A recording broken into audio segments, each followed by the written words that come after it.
번째 말씀드리고 싶은 것은 지식자산권이 왜 필요한가라는 내용이에요. 지식자산권은 당연히 우리 주변에서 뭐 지식자산권 하니까 뭐 필요한가 보다 하는데 실제 지식자산권의 역사는 오래되었습니다. 우리가 생각했던 것 이상으로 오래되었는데 왜 하필 지금 또다시 이 지식자산권이 왜 필요한가를 꺼내냐면 지금 우리가 살고 있는 이 시기와 맞아떨어지기 때문이에요. 100년 전, 200년 전에도 지식자산권 필요했어요. 하지만 지금 우리가 살아가는 시대는 지식자산권이 더 필요한 시대입니다. 특히나 우리처럼 뭔가 새로운 사업을 시작해보고자 하는 이런 스타트업에게는 지식자산권이 더 필요한데요. 바로 그 유명한 4차 산업혁명과 관련이 있습니다. 4차 산업혁명은 다들 들어는 보셨을 거예요. 하지만 엄밀히 정의를 내리기는 쉽지 않으실 겁니다. 산업혁명이란 것은 생산성의 효율이 아주 높아지는 그런 계기를 얘기합니다. 증기기관에 의해서 어떤 생산의 효율이 높아졌을 때, 전기에 의해서 생산 효율이 높아졌을 때, 그리고 컴퓨터에 의해서 생산 효율이 높아졌을 때, 그리고 지금은 어떤 스마트한 어떤 테크놀로지에 의해서 생산성이 높아졌을 때, 죄송합니다. 이렇게 생산 효율이 높아지는 거에 의해서 산업혁명을 얘기를 하는데 지금 시대가 보통 4차 산업혁명이라고 얘기를 합니다. 그 중에 대표적인 게 스마트 팩토리라고 할 수가 있어요. 저도 얼마 전에 모 다국적 휴지 제조 회사에서 초대를 해서 스마트 팩토리를 다녀왔습니다. 충주에 있는 스마트 팩토리였는데 규모가 어마어마했어요. 넓은 부지에 어마어마한 어떤 설비들이 서 있는데 일하시는 분이 얼마 안 계시는 거예요. 그러니까 같이 가시는 분들이 한참을 돌아보더니 여기는 왜 이런 사람이 이렇게 없어? 그러시면서 이러니까 이거 지금 일자리가 자꾸 줄어드는 거 아니겠어? 라고 얘기를 하는데 과연 그럴까요? 이거 실제 4차 산업혁명 때문에 일자리가 줄어드는 게 맞을까요? 그건 아니라고 봅니다. 스마트 팩토리가 생기면 공장에서 일하는 사람들은 줄어들어요. 하지만 그 스마트 팩토리에 들어가는 기계를 만드는 회사, 그리고 프로그래머 또는 보수를 위한 업체, 그런 다른 곳에서 일자리가 만들어지거든요. 제가 말씀드리고 싶은 것은 그겁니다. 우리가 4차 산업혁명이 뭐냐를 안익혀준 게 아니라 4차 산업혁명이 지금 나에게 어떤 영향을 미치는가, 그래서 내가 어떻게 그 4차 산업혁명을 활용해서 대응을 해야 되는가가 저는 더 중요하다고 말씀드리고 싶습니다. 4차 산업혁명을 조금 더 구체적으로 말씀드리자면 최신의 스마트 기술과 IoT 연결성과 등등등을 이용해서 획기적으로 산업 생산 효율을 높이는 그런 어떤 시대에 있다라는 걸 갖고 4차 산업혁명이라고 얘기를 하는데요. 그 누구도 정확히 정의를 내릴 수가 없어요. 왜냐하면 지금 우리가 경험하고 있는 최신 기술들을 다 모아서 그래서 뭔가 미친 듯이 바쁘게 바뀌고 있어 라는 거를 모아서 4차 산업혁명이라고 하기 때문이에요. 그런데 주로 국가와 대기업이 뭔가 이끌어가는 경향이 있습니다. 이제 어떤 국가에서는 4차 이런 시대에 맞춰서 우리나라의 먹거리로서 이걸 육성을 하자 정하면 대기업도 그럼 우리가 그걸 잘하니까 그걸 한번 나서서 해보자 이런 식으로 대기업하고 국가가 이끌어가는데 그러다 보니까 실제 우리 개인이나 스타트업은 그거까지 뭐 나하고는 상관없는 거야 라고 얘기하는데 엄밀히 그렇진 않아요. 만약에 제가 자동차 엔진에 관련된 부품을 하청을 받아서 납품하는 업체라고 해보겠습니다. 자동차 엔진은 워낙에 자동차에서 고가의 부품이긴 한데 부속이 어마어마하게 많이 들어가요. 그 중에서 정말 중요한 단가는 작지만 중요한 부품을 제가 개발을 해서 10년 동안 R&D를 통해 국내 자동차 업체에 납품을 했어요. 그래서 품질이 좋아지고 인기가 높아지다 보니까 이제 독일의 프리미어 자동차에도 납품을 하기 시작했습니다.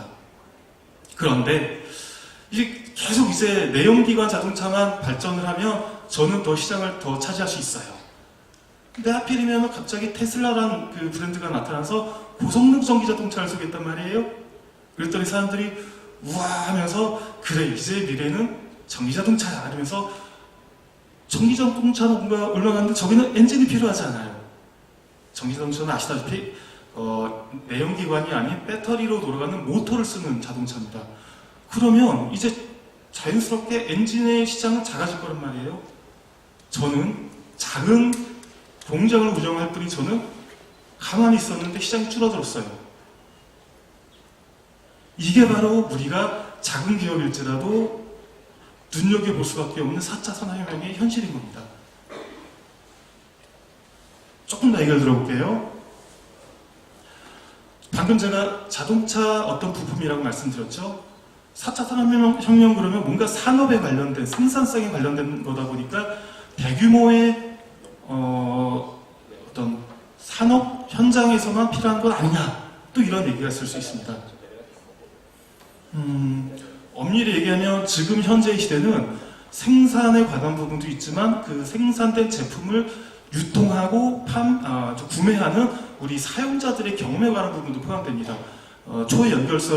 초연결성이라는 식으로 이제 표현을 하는데, 누군가가 생산을 한 걸 단순히 판매하는 데 그치지 않고 소비자가 직접 개입을 해서 내가 이 제품에 대해서 평을 달고 또는 적극적인 어떤 구매층 또는 어떤 소비자 입장에서 어떤 제품이 더욱 잘 팔리거나 또는 망하도록 하는데 개입을 한다는 데 있어요. 그래서 비단 대규모 산업재가 아니라도 작은 단순 제품 또는 서비스 제품, 서비스 어떤 물품이라 하더라도 우리는 이런 4차 산업혁명에서 자유로울 수가 없는 거죠. 여기 보시는 제품은 많이들 보셨을 겁니다. 오스트리치 필로우라고 그래서 낮잠을 좀 자야겠는데 너무 시끄럽고 조명이 밝아서 잘 수가 없어. 그랬을 때 머리에다가 푹 뒤집어 쓰고 코로 숨 마시기 위한 그런 기계입니다. 타조 얼굴처럼 생겼다고 해서 타조가 영어로 오스트리치거든요. 그래서 오스트리치 필로우라고 해서 미국에서 개발을 했는데 가격도 심지어 10만 원이 넘어요. 근데 생각을 해보세요. 사무실에서 제가 이걸 쓰고 낮잠을 자면 사람들이 놀릴 거예요. 그리고 비행기에서 이거를 쓰고 자면 또 사람들이 놀릴 거예요. 잘 팔렸을까요? 의외로 이 제품이 SNS에서 사람들이 내가 독특하지만 써보니 좋더라, 난 이런 거 비싼 거 샀어 라는 식으로 생산, 판매에 개입함으로써 대박을 쳤습니다. 이런 식으로 우리가 지금 살아가고 있는 시대적 배경은 뭔가가 예전처럼 안정되지 않고 자꾸 바뀌고 심지어 이런 단순 제품에까지 격변의 소용돌이 안에 놓이도록 만드는 현실이라고 할 수 있습니다. 그러면 내가 심지어 뭔가를 개발해서 히트를 친다 해도 그 순간적으로 누구한테 또 이게 또 추월당할 수 있지 않겠는가? 다행히도 여기 우리가 기댈 수 있는 한 가지 언덕이 있어요. 그건 바로 기본적인 소비 심리라고 할 수 있는데요. 예를 들어서 제가 오늘 세미나를 마치고 저녁에 집에 가다가 캔맥주를 하나 마시려고 캔맥주를 들었습니다. 안주도 있어야겠죠? 과자에다가 간단하게 먹고 싶은데 과자를 뭘 들까요? 얼마 전에 어디 새로 나온 무슨 과자가 나온 것 같은데 무슨 맛인지 몰라요. 에이 모르겠다. 보니까 나는 새우깡이 제일 만만하더라. 캔맥주하고 새우깡 전문다는 거죠. 사람들은 기본적으로 특정한 아이템에 대해서는 쓰던 것만 쓰고 집던 것만 짓고 사던 것만 사는 성향이 있습니다. 이거를 경영학적인 측면에서는 포지셔닝이라고 해요. 사람들은 모든 물품마다 모든 영역마다 세그멘트를 해서 그 영역에서 나는 샴푸는 나는 비누는 나는 먹을 거는 맥주는 그냥 워낙에 지금 세상이 복잡하고 선택지가 많아지니까 모르겠어, 만만하게 난 아무 생각 없이 집는 것들이 있게 바랍니다. 지금 같은 시대에 뭔가 격변이 있다고는 하지만 우리가 이렇게 소비자의 심리에 들어가서 포지셔닝을 해서 제일 먼저 선택될 수 있는 그런 아이템을 만들어낸다면 우리는 지금 시대에서도 살아남을 수가 있다는 거예요. 유튜브가 또 그 좋은 예예요. 유튜브는 지금은 다들 쓰실 겁니다. 근데 만들어진 지 얼마 되지 않은 기업이에요. 그 전에는 동영상을 보기 위해서는 어떤 특정한 맥트릭스를 깔거나 해서 복잡하고 번거롭고 했는데 스티브 첸이 그 유튜브를 만들면서 다 필요 없고 그냥 누르기만 하면 동영상이 플레이되는 유튜브를 제안을 했어요. 그랬더니 사람들이 뭐 설치하고 복잡하고 다 싫고 유튜브는 편하고 유튜브에 가면 내가 원하는 영상은 다 있고 좋았어. 다 필요 없어. 그 뒤에 영상 서비스가 아무리 나오더라도 난 유튜브를 선택할 거야. 이런 식으로 포지셔닝이 됐단 말이에요. 결과는 아시다시피 어마어마하게 성장을 했죠. 그래서 우리는 지금 같은 복잡한 시대에 내가 만들어낸 아이템, 신제품, 브랜드, 디자인이 사람들의 마음에 들어가서 아 그거 괜찮았어. 그거 정말 독특했어. 난 그걸 선택해야겠어. 라고 포지셔닝을 한다면 이 시대에 유리하게 자리를 잡으실 수 있습니다. 그러면 이렇게 포지셔닝을 하기 위해서는 어느 정도로 좀 어떤 특성을 가져야 될 것인가? 그냥 새롭게 만들어냈다고 사람들이 기억을 할까요? 그렇진 않겠죠. 뭐든지 기존에 있었던 시장에서 등장을 했을 때 뭐 기존 거 있었던 것과 비슷하네, 다르지 않네 그러면 묻히고 말아요. 기존에 있었던 것보다 우와 이거 기술이 대단한데, 우와 이거 이름이 끼깔난데, 우와 디자인이 정말 독특한데, 이랬을 때 기왕이면 나 저거 한번 써보고 싶어 라고 해서 사람들한테 각인을 시킬 수 있는 뭔가가 필요합니다. 임팩트. 그거를 또 경영학적인 측면에서는 블루오션을 개척하라는 표현을 하죠. 요는 지금 같은 시대에서 멀멀한 제품, 멀멀한 디자인, 멀멀한 브랜드로는 사람들의 머릿속에 들어가서 자리를 잡을 수가 없고, 그러면은 당연히 지금 같은 격변에 쉽게 파묻히고 말 겁니다. 기존에 있었던 것보다 획기적으로 새로운 신기술, 획기적으로 괜찮은 브랜드, 독특한 브랜드, 획기적으로 멋진 디자인, 이런 것들을 만들어냈을 때 사람들한테서부터 강하게 머릿속에 남아서 포지셔닝이 돼서 1위 기업으로서 계속 자리를 지킬 수가 있을 겁니다. 불편만 하더라도 깃털펜 쓰다가 깃털펜이 좀 더 가벼워졌어 이런 거 말고 만년필을 쓰면, 만년필을 제안을 하면 오 이거는 잉크를 매번 안 찍어도 돼. 내가 편지 하나 다 쓸 동안에는 절대 잉크를 바꾸지 않아도 돼. 얼마나 놀라워요. 사람들은 강하게 기억할 거란 말입니다. 그리고 그거보다 오히려 요즘 같은 볼펜이 제안이 되었어요. 우와 종이 한 장이 뭐야? 착한 거 쓰는데도 계속 쓸 수 있어. 심지어 잉크가 잘 묻어나지도 않아. 이런 식으로 놀라운 임팩트를 제공을 해야 되는데, 지금 제가 드리는 그런 예는 기술에 관한 거지만 브랜드에 관한 걸 수 있습니다. 기존에 있었던 브랜드보다 독특한 가게, 간판. 우리 우스갯소리로 그런 얘기 하잖아요. 술 먹다가 답답해서 내가 차린 호프집. 그러면 와 저 가게 재밌어 하면 사람들 모리잖아요. 그런 임팩트 있는 브랜드. 또는 디자인을 치면 아까 오스트리치 필로우 그런 경우처럼 와 독특해.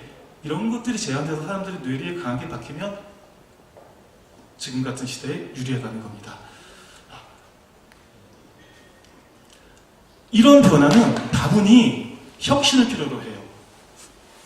혁신이란 건 기존에 있었던 거를 깨트리고 새롭게 이런 걸 추구해보자라는 혁신인데, 불운하게도 대기업들은 사실은 그런 부분이 약합니다.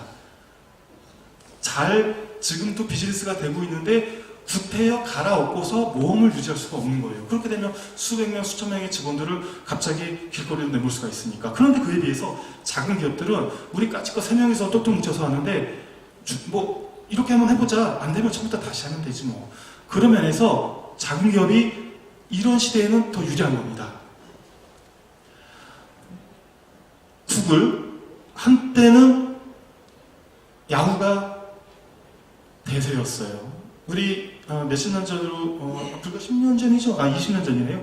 20년 전 기억해보면 저는 야후를 썼습니다. 그때는 네이버가 있었지만 외국에서는 야후를 많이 썼고요. 근데 야후는 첫 페이지가 지금도 그렇지만 복잡해요. 광고 많고 네이버 비슷합니다. 근데 구글은 기본적으로 첫 화면이 심플해요. 로딩이 빨라요. 그리고 검색 결과가 딱 내가 원하는 것만 보여줘요. 근데 그렇게 만약에 야후가 구글처럼 검색창을 바꿨다? 그러면 그 많은 광고를 포기할 수 있었을까요? 그리고 사람들이 갑자기 놀래갖고 이탈하는 사람들 어떻게 감당할 수 있을까요? 못한다고요. 구글은 했어요. 왜냐하면 작았으니까.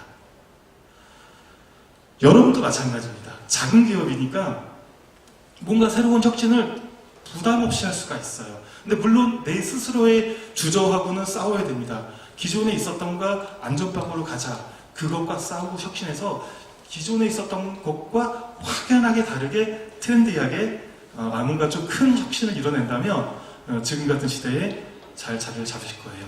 작은 기업의 장점을 간단히 정리하면 그렇습니다. 다 아실 만한 내용이지만 작은 기업은 투자 규모가 작으므로 리스크가 적어요. 4차 산업혁명의 큰 또 테마 중에 하나가 자율주행차인데 구글이 자율주행차다가 수조 원 썼다는 거는 너무나 잘 알려진 얘기인데 우리 작은 기업이 뭐 자율주행차 개발하겠습니까? 못하죠. 근데 할 필요도 없어요.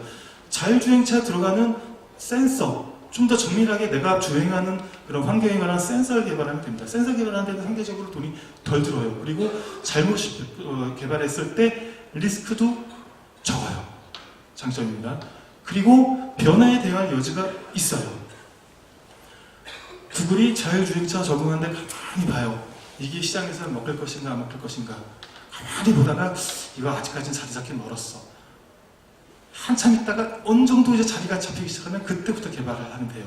그러니까 뭔가 들여다보고서 내가 들어갈지 말지를 가늠할 마음의 시간적 여유가 많이 있습니다. 그리고 조직이 작고 결제를 받아야 될 라인이 단순하기 때문에 신속한 의사결정과 신속한 행동이 가능하고 그리고 후발 업체와의 격차를 순식간에 벌려놓을 수 있다. 이거는 각 작은 기업들은 자신만의 세그멘트를 작게 설정을 하지 않습니까?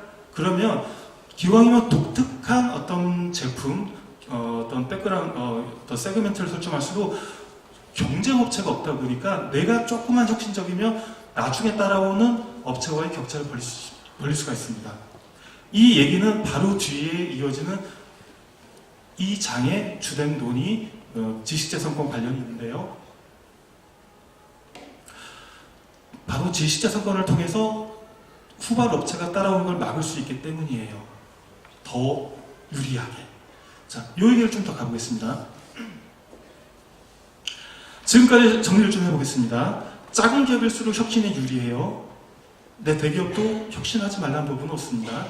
혁신을 하며 소비자들한테 강하게 임팩트를 주면서 그들의 머릿속에 포지셔닝 할 수 있어요. 그러면 사람들은 그 포지셔닝된 브랜드를 선택을 함으로써 지금 같은 4차 산업혁명에 오히려 쉽게 자리를 잡고 성장할 수 있는 기회가 됩니다. 애플은 대기업임에도 불구하고 우리가 잘 아는 스티브 잡스라는 인물에 의해서 혁신이 가능했습니다. 그래서 스마트폰이라는 걸출한 시대적인 명품을 만들어냈죠. 근데 애플이 뜨니까 거기서 미투 제품이 나왔어요. 샤오미예요. 샤오미는 그 리자준이죠. 리자준이라는 그 대표가 심지어 터틀넥하고 청바지까지 스티브 잡스를 따라 입고 어떤 PT도 모방을 함으로써 중국의 애플을 표방하면서 샤오미 스마트폰을 출시를 했습니다. 패스트 팔로우 전략이에요. 이거는 후발 업체에서는 너무나 당연한 전통적인 경영 방식입니다. 1위 업체가 뭔가를 혁신적인 걸 내놨을 때 재빨리 될지 안 될지 가늠해서 괜찮은 거는 조금 더 개량을 해갖고 제시를 하는 거예요. 샤오미 같은 경우는 비슷하지는 않지만 거의 엇비슷한 그 스마트폰을 아주 저렴하게 내놨습니다. 그러니까 애플은 사고 싶은데 돈이 없는 분들은 샤오미를 샀어요. 그러면은 샤오미가 이게 과연 자리를 잘 잡았을까요? 근데 이렇게 되면 혁신적인 기업 입장에서는 사실은 되게 좀 불만이 생기죠. 기껏 내가 자리를 잡았는데 아무리 사람들한테 포지셔닝 됐다고 하더라도 뭐 야금야금 뭐 후발 기업에서 빼먹어 버리면 내가 다시 투자를 할 그런 의욕을 잃어버립니다. 그래서 어떤 혁신적인 기업을 더욱 보호하기 위해서 만들어낸 게 지식재산권 제도예요. 결국 이 지식재산권 제도로 인해서 샤오미는 스마트폰 시장에서 자리를 잘 못 잡았습니다. 물론 지금도 출시가 되기는 해요. 하지만 조금 더 뭐 좀 수출하려고 하면 각 나라마다 지식자산권 소송 때문에 출시를 못하고 또 더 비슷하게 따라 만들려고 해도 지식자산권 때문에 막히고 하다 보니까 고만고만하게 좀 위축된 시장만 차지하고 있습니다. 그러면 샤오미 입장에서는 지식자산권이 마냥 좀 나쁜 제도 또는 제도의 폐해 이렇게만 할까요? 또 그런 것도 아니에요. 애플을 따라한 샤오미가 생겼는데 샤오미는 작을 소자에다 쌀미 자, 우리로 하면 좁쌀, 제대로 하면은 뭐 작은 쌀이라는 뜻인데 이 샤오미 따라해서 새로운 중국에서 미투 스마트폰이 나타났습니다. 클 대자, 쌀미자 써서 따미 브랜드가 나왔습니다. 근데 뭐 샤오미하고 따미하고도 뭐 브랜드도 비슷하지 이름도 안 비슷해요. 그리고 뭐 특허라고 해봐야 뭐 샤오미에서 뭐 이제 애플 미투를 하긴 했는데 독자적인 그런 기술을 샤오미가 따라했을 것 같지는 않아요. 근데 샤오미는 발끈한 거죠. 감히 우리의 지식자산권을 침범하다면서 지식자산권으로 강하게 대응하겠다라고 엄포를 놨다고 하는데 거기에 대해서 사람들이 시선을 좋지는 않아요. 자, 우리가 지금 스타트업 입장입니다. 스타트업이 항상 가장 맨 앞에서 창조적이 1위 업체 1위라는 보장은 없습니다. 어떤 면에서는 2위 업체일 수도 있어요. 이럴 때에도 지식자산권은 우리는 중요하게 여겨야 됩니다. 누군가를 따라갈 때는 모방을 못하는 게 좀 다소 불만이긴 하지만 누군가가 나를 따라오는 걸 막아주기 때문이에요. 그래서 스타트업은 나의 혁신을 지식자산권의 보호를 받는다는 것을 기대하고서 혁신을 멈추지 말아야 되고요. 그렇다면 4차 산업혁명에서 우리가 지식자산권의 덕으로 더 자리를 잘 잡을 수 있고 비즈니스 성공할 수 있을 겁니다. 이런 스타트업의 가장 대표적인 국내 예가 이 김기사 사례라고 할 수 있을 것 같아요. 나중에 다시 한번 구체적으로 설명을 드리겠는데 2010년도에 저를 찾아오셨어요. 지도 서비스에서 근무하시던 두 분이 지도 데이터 업체에서 근무하시던 두 분이 이제 뭐 스마트폰 시대가 열렸는데 지도를 이용한 어떤 컨텐츠가 앞으로는 돈이 될 것 같아 라고 하시면서 가장 먼저 가장 실생활에 필요한 걸로 이 내비게이션 생각을 하셨습니다. 당시에는 내비게이션은 자동차에 설치하는 20만원짜리, 25만원짜리 이런 거밖에 없었거든요. 근데 돈 주고 사자니 아깝고 업자니 아쉽고 그런데 출시가 되자마자 빅히트를 친 겁니다. 게다가 무료고 자동차에 장착을 굳이 안 해도 되니까 길을 가다가도 내가 버스를 타고 가다가도 얼마나 걸리지? 라고 확인할 수 있고 그리고 특허로 보호를 받았습니다. 여기 있는 이 어떤 벌집 즐겨찾기라는 내용인데요. 한 번이라도 내가 어떤 목적지를 검색을 하면 이 상대적인 내 위치에서 상대적인 위치와 거리와 방위를 따라가고 이렇게 즐겨찾기 지도를 만들어줍니다. 그러면 다음에 검색할 때는 여기서 버튼만 누르면 바로 내비게이션이 구동되는 스마트폰이 상대적으로 화면이 작다 보니까 어떻게 이거를 편하게 작동할 수 있을까라는 고민에서 나온 좋은 어떤 혁신이었어요. 지금 스마트폰 내비를 보시면 여러 가지 뭐 원래 내비 무슨 내비 있지만 이런 즐겨찾기를 제공하는 거는 김기사 지금으로 치면 카카오 내비밖에 없습니다. 이 카카오 내비 덕분에 사람들은 머릿속에 스마트폰 내비는 무조건 김기사야가 박혔고 사용자가 많아지다 보니까 더욱 사람들은 김기사를 쓰게 됐어요. 결국 2015년에 626억 원의 카카오 인수가 됐고 결과적으로는 아시다시피 성공적인 스타트업 사례가 됐습니다. 이렇게 어떤 시점에서 좋은 혁신을 통해서 지식자산권을 보호를 받는다면 오히려 이 격변의 시대에서 시대를 잘 활용해서 우리가 상대적으로 좋은 위치를 차지할 수 있을 겁니다.